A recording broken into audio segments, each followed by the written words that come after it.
بسم اللہ الرحمن الرحیم۔ السلام علیکم، میں شجی اللہ فراست۔ آپ دیکھ رہے ہیں نیشنل اور انٹرنیشنل نیوز پر مشتمل 4 ٹی وی کا خصوصی خبرنامہ دنیا بھر سے، یعنی خبریں آپ کی نظر سے۔ سب سے پہلے ہیڈ لائنز۔ مہاراجہ دولہا ہاؤس پہ سوٹ اور شیروانی یقینی طور پر مارکیٹ سے 50% کم دام پہ حاصل کیجیے۔ باتیں نہیں، حقیقی طور پر وقت اور پیسے کی بچت کیجیے۔ سپر اسٹار سلمان خان کی فیملی بھی ہمارے کام سے بہت خوش ہے۔ یہ آفر صرف اور صرف مہاراجہ دولہا ہاؤس پر، ایک ہی دام، ہول سیل دام، ایبٹ سرکل، سدھی امبر بازار، گول مسجد، گن فاؤنڈری، ایبٹس، حیدرآباد۔ غزہ کے ایک اور اسکول پر اسرائیلی حملہ، 24 گھنٹوں میں 55 فلسطینی جاں بحق۔ لبنان میں اسرائیلی حملے، حزب اللہ کی جوابی کارروائیاں، یہودی بستیوں میں کئی زخمی، اسرائیلی فوجی بھی مرا۔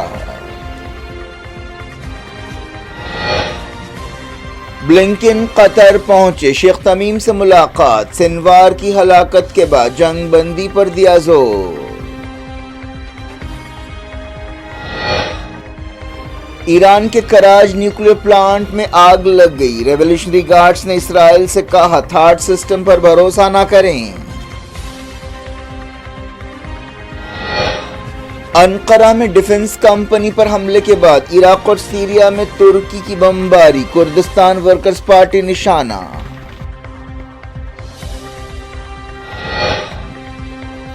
امریکہ میں صدارتی کیمپین تیز، ٹرمپ اور کملا ہیرس کے بیچ سخت لفظوں کا تبادلہ۔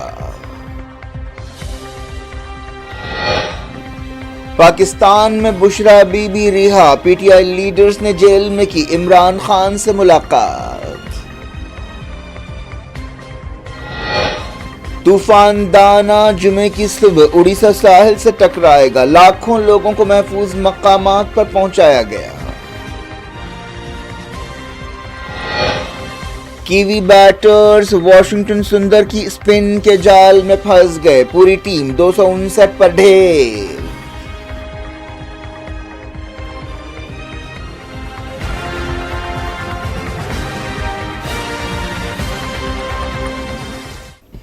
ہیڈ لائنز آپ نے دیکھی، خبروں کی تفصیل کی طرف آپ کو لیے چلتے ہیں۔ غزہ کے ایک اور اسکول پر اسرائیلی فوج کے حملے میں کم سے کم 16 فلسطینی جاں بحق ہوئے، جن میں بچے بھی شامل ہیں۔ اس حملے میں 32 فلسطینی زخمی ہوئے۔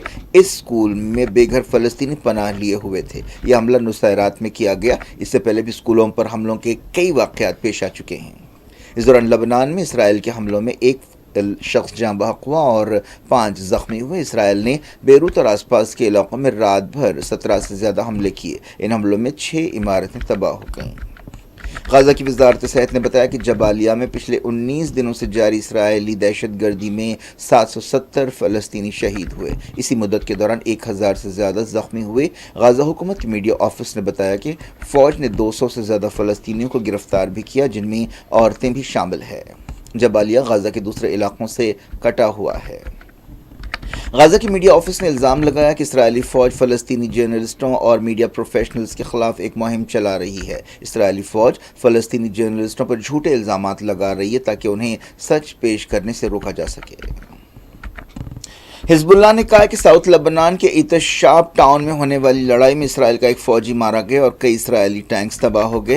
حزب اللہ نے یہ بھی کہا کہ اس نے کریات شمونا اور دوسرے علاقوں میں اسرائیلی فوج کے اجتماعات پر حملے کیے۔ اسرائیلی فوج نے لبنان میں بھی حملے کیے۔ اس دوران اسرائیلی میڈیا میں کہا گیا کہ لبنان سے نہاریہ ٹاؤن میں کیے گئے حملے میں کم سے کم 4 لوگ زخمی ہوئے۔ نہاریہ میں 50 سے زیادہ راکٹ داغے گئے۔ اسرائیلی فوج نے دعویٰ کیا کہ اس نے بیروت میں حماس کی ہتھیاروں کی ایک فیکٹری کو نشانہ بنایا۔ حزب اللہ نے سمہات تورا نام کی یہودی بستی پر بھی حملہ کیا۔ امریکہ کے secretary of state Antony Blinken Middle East میں سیز فائر کی کوششوں کے بیچ قطر پہنچے۔ اس سے پہلے انہوں نے اسرائیل اور سعودی عرب کا دورہ کیا تھا۔ بلنکن حماس لیڈر یحییٰ سنوار کی ہلاکت کے بعد سیز فائر پر زور دے رہے ہیں۔ یروشلم میں اسرائیلی وزیر اعظم بنجامن نیتن یاہو سے ملاقات کے بعد وہ سعودی عرب گئے اور وہاں سے قطر پہنچے۔ انہوں نے قطر میں امیر شیخ تمیم بن حماد الثانی اور وزیر اعظم محمد بن عبد الرحمن بن جسیم الثانی سے ملاقات کی اور غزہ اور لبنان کی صورتحال پر بات چیت کی۔ بلنکن نے 7 اکتوبر 2023 کے بعد سے اب تک مڈل ایسٹ میں 11 دورے کیے ہیں۔ یہ دورہ ایک ایسے وقت ہو رہا ہے جب کچھ دن بعد ہی امریکہ میں صدارتی الیکشنز ہونے والے ہیں۔ بلنکن نے اسرائیلی لیڈر سے کہا کہ اب سیز فائر کا وقت آ چکا ہے، اور انہوں نے کہا کہ یحییٰ سنوار ہوسٹیجز کی رہائی کے سمجھوتے کے راستے میں سب سے بڑی رکاوٹ تھے۔ حماس نے اب تک یحییٰ سنوار کے جانشین کا اعلان نہیں کیا ہے۔ حماس عہدیداروں نے اشارہ دیا ہے کہ اب کسی لیڈر کو نہیں چنا جائے گا، بلکہ دوحہ سے کام کرنے والی کمیٹی حماس کے اہم فیصلے کرے گی۔ قطر میں بلنکن اور شیخ تمیم کے درمیان ملاقات کی تفصیلات کا انتظار ہے۔ بلنکن نے کہا کہ بائیڈن نے 31 مئی کو جو امن منصوبہ پیش کیا تھا وہ اب بھی برقرار ہے۔ غزہ کی وزارت صحت نے بتایا کہ 7 اکتوبر 2023 کے بعد سے جاں بحق فلسطینیوں کی تعداد 42,847 ہو گئی ہے۔ اسی مدت کے دوران 1,05,44 فلسطینی زخمی ہوئے۔ وزارت صحت نے بتایا کہ پچھلے 24 گھنٹوں میں اسرائیلی حملوں میں 55 فلسطینی شہید ہوئے۔ حماس کی فوجی شاخ عز الدین القسام بریگیڈ نے جبالیہ کے قریب اسرائیلی فوج کے خلاف اپنے ایک سرپرائز آپریشن کا ویڈیو جاری کیا ہے۔ اس ویڈیو میں دیکھا جا سکتا ہے کہ القسام کے سپاہی اسرائیلی فوج پر حملے کر رہے ہیں۔ اسرائیل کی طرف سے ایران پر حملے کے اندازوں کے بیچ ایران نے اسرائیل کو وارننگ دی ہے کہ وہ حملے کی صورت میں منہ توڑ جواب دے گا۔ IRGC کے کمانڈر نے اسرائیل کو وارننگ دی کہ وہ امریکہ کے تھاڈ ڈیفنس سسٹم پر بھروسہ نہ کرے۔ ریولیوشنری گارڈز کے کمانڈر میجر جنرل حسین سلامی نے 1980 کی ایران عراق جنگ کے شہیدوں کی یاد میں ہونے والی ایک تقریب سے خطاب کرتے ہوئے اسرائیل سے کہا کہ تھاڈ کے پائپوں پر بھروسہ مت کرو، یہ بہت محدود ہیں، تم بہت محدود طاقت پر ڈیپینڈ کر رہے ہو، تم جتنی بار شوٹ کرو گے ہم اس سے زیادہ بار شوٹ کریں گے، تم یہ لڑائی نہیں جیت سکتے، ہم تمہیں دھول چٹائیں گے۔ سری لنکا میں اسرائیلیوں پر حملوں کے ایک معاملے میں 2 لوگوں کو گرفتار کیا گیا ہے۔ غزہ جنگ کے دوران دنیا بھر میں اسرائیل کے خلاف جذبات میں اضافہ ہوا ہے۔ سری لنکا کے عہدیداروں نے بتایا کہ بعض لوگوں نے سری لنکا میں یہودیوں کے ایک عبادت خانے پر حملے کی سازش کی تھی۔ اس بارے میں اور تفصیلات کا انتظار ہے۔ اسرائیل نے سیریا میں تازہ حملہ کیا جس میں ایک شخص ہلاک ہوا اور کئی زخمی ہوئے۔ دارالحکومت دمشق کے علاقے کفر سوسا میں ایک رہائشی عمارت پر حملہ کیا گیا۔ اس کے علاوہ ہومس کے قریب ایک فوجی ٹھکانے پر بھی وار کیا گیا۔ سانا نیوز ایجنسی نے بتایا کہ ہومس میں ایک سیرین سپاہی ہلاک ہوا۔ کو ایران کے کراج نیوکلیئر پاور پلانٹ میں آگ لگنے کی خبر ہے۔ آگ لگنے کی وجہ اب تک معلوم نہیں ہو سکی۔ یہ واقعہ ایک ایسے وقت پیش آیا جب کچھ گھنٹے پہلے ہی ترکی کی ایک ڈیفنس کمپنی کے باہر دہشت گرد حملہ ہوا جس میں کم سے کم 5 سویلینز ہلاک ہوئے اور 14 زخمی ہوئے۔ اس کے علاوہ 2 دہشت گردوں کو ڈھیر کر دیا گیا۔ اس سے پہلے بھی کراج نیوکلیئر سائٹ پر حملہ کیا گیا۔ یہ آگ لگنے کا واقعہ ایک ایسے وقت پیش آیا جب ایران اور اسرائیل کے درمیان زبردست کشیدگی پائی جاتی ہے۔ انقرہ میں ایک ڈیفنس کمپنی پر حملے کے بعد ترکی نے عراق اور سیریا میں کردوں کے ٹھکانوں پر حملے کیے۔ ترکی نے کہا کہ اس نے کردستان ورکرز پارٹی KPP سے تعلق رکھنے والے ٹارگٹس پر وار کیا۔ ترکی کے عہدیداروں نے کہا کہ جوابی کارروائی میں 47 ٹارگٹس کو نشانہ بنایا گیا۔ وزیر دفاع یاسر گلیر نے کہا کہ ترک فوجوں نے نارتھ عراق میں 29 اور نارتھ سیریا میں 18 ٹھکانوں پر حملے کیے۔ امریکہ کی مدد رکھنے والی سیرین ڈیفنس فورسز SDF نے کہا کہ نارتھ اور ایسٹ سیریا میں ترکی کے حملوں میں 42 سویلینز ہلاک ہوئے جن میں 2 بچے شامل ہیں۔ اس کے علاوہ 25 لوگ زخمی ہوئے۔ انقرہ کے قریب ڈیفنس کمپنی پر حملے میں کم سے کم 5 سویلینز ہلاک ہوئے تھے۔ اس حملے کے دوران 2 دہشت گرد بھی مارے گئے۔ کردستان ورکرز پارٹی نے اس حملے پر کوئی تبصرہ نہیں کیا ہے۔ اس دوران انقرہ میں عراق کے سفارت خانے نے حملے کی مذمت کی۔ امریکہ میں 5 نومبر کی صدارتی الیکشن کے لیے ڈونلڈ ٹرمپ اور کملا ہیرس کے بیچ سخت لفظوں کا تبادلہ ہوا۔ اب اہم ریاستوں میں دوڑ کافی سخت ہو گئی ہے۔ ایک ٹی وی پروگرام کے دوران کملا ہیرس نے کہا کہ وہ سمجھتی ہیں کہ ان کے مخالف امیدوار یعنی ٹرمپ فاشسٹ ہیں۔ انہوں نے کہا کہ ٹرمپ بے لگام طاقت چاہتے ہیں۔ اس کا جواب دیتے ہوئے ٹرمپ نے کہا کہ کملا ہیرس کا دماغ بند ہے اور وہ جمہوریت کے لیے خطرہ ہیں۔ اب 5 نومبر کے الیکشن کے لیے 2 ہفتوں سے بھی کم وقت رہ گیا ہے۔ سرویز کا کہنا ہے کہ مقابلہ بہت سخت ہے اور نتیجہ کسی بھی طرف جا سکتا ہے۔ اس کا دار و مدار سوئنگ سٹیٹس پر ہے۔ کملا ہیرس نے کہا کہ ان کا خیال ہے کہ حماس لیڈر یحییٰ سنوار کی موت کے بعد اسرائیل اور حماس کے درمیان جنگ ختم ہو جانی چاہیے۔